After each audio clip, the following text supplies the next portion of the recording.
ॐ गं गणपतये नमः। ॐ ऐं સરસ્વત્યે નમઃ. આગળ આપણે 14 શ્લોકો સુધી અવલોકન કર્યું, જેમાં આપણે જોયું કે આવી પડેલી પરિસ્થિતિનો સ્વીકાર કરવો, માત્ર દ્રષ્ટા બનીને રહેવું.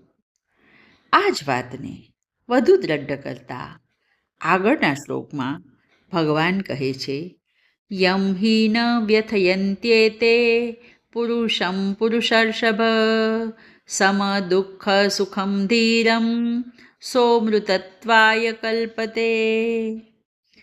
હે પુરુષ શ્રેષ્ઠ, જે ધીર પુરુષને આ માત્ર સ્પર્શાદી સુખ દુઃખ દેનારા વિષયો વ્યથિત કરતા નથી, તે જ અમૃત તત્વનો અધિકારી થઈ શકે છે.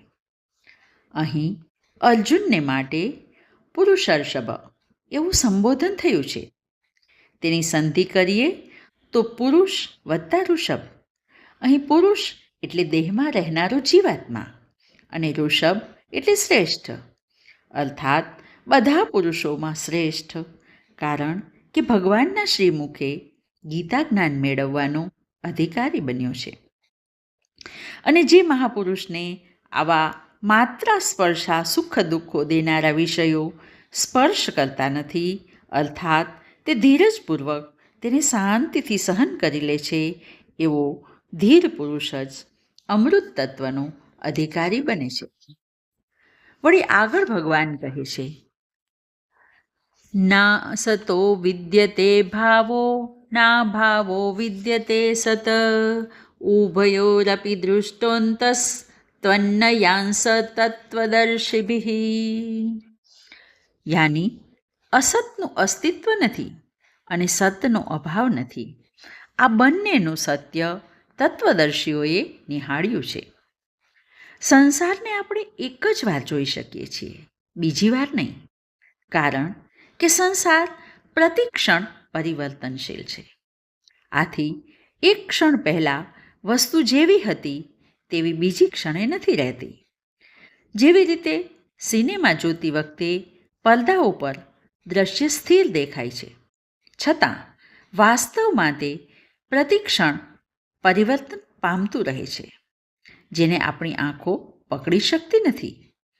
એવી જ રીતે ના સતો વિદ્યતે ભાવ યાની અસત ભાવ ન વિદ્યતે, અર્થાત અસતની સત્તા વિદ્યમાન નથી, બલકે અસતનો અભાવ જ વિદ્યમાન છે.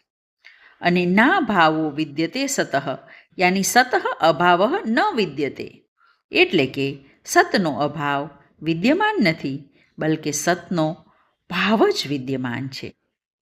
કારણ કે સત નિરંતર વિદ્યમાન છે અને તેમાં કિંચિત માત્ર પણ પરિવર્તન થતું નથી.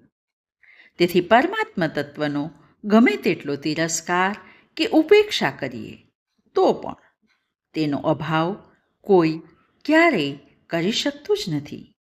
તેથી ઉભયોરપી દ્રષ્ટ તત્વદર્શી મહાપુરુષોએ સત્તત્વને ઉત્પન્ન કર્યું નથી, પરંતુ જોયું છે, અનુભવ્યું છે. તાત્પર્ય એ છે કે અસતનો અભાવ અને સતનો ભાવ આ બંનેને જાણનારા જીવનમુક્ત પુરુષો હોય છે. હવે આ સત અને અસત શું છે તે દર્શાવતા આગળના શ્લોકમાં કહે છે, અવિનાશી તું તદ્વિદ્ધિ યેન સર્વમિદં તતમ વિનાશમવ્યયસ્યાસ્ય ન કશ્ચિત કર્તુમર્હતિ. જેનાથી બધું વ્યાપ્ત છે તેને તું અવિનાશી જાણ. તે અવિનાશીનો નાશ કરવા કોઈ સમર્થ નથી. આગળના શ્લોકમાં જે સત અસતની વાત કહી હતી એ પૈકી સતને સમજાવતા ભગવાન કહે છે કે તે અવિનાશી તત્વને તું સમજ. આકાશની જેમ બ્રહ્મ કે આત્મા બધા પદાર્થોમાં વ્યાપ્ત છે. ઘડો ફૂટી જાય તો પણ તેની અંદર રહેલા ઘટાકાશ કે બહારના આકાશને નષ્ટ કરી શકાતું નથી. તે જ પ્રમાણે શરીરનો અને બીજા બધા પદાર્થોનો નાશ થાય તો પણ તેમાં વ્યાપી રહેલું બ્રહ્મ અથવા આત્મા નષ્ટ થઈ શકે નહીં. તે સત છે. બ્રહ્મનો વિભાગ નથી, તેમાં વધારો કે ઘટાડો થઈ શકતો નથી. તે અક્ષય છે. તેવી જ રીતે આત્મા નિત્ય છે, અવિકારી છે, અવિનાશી છે.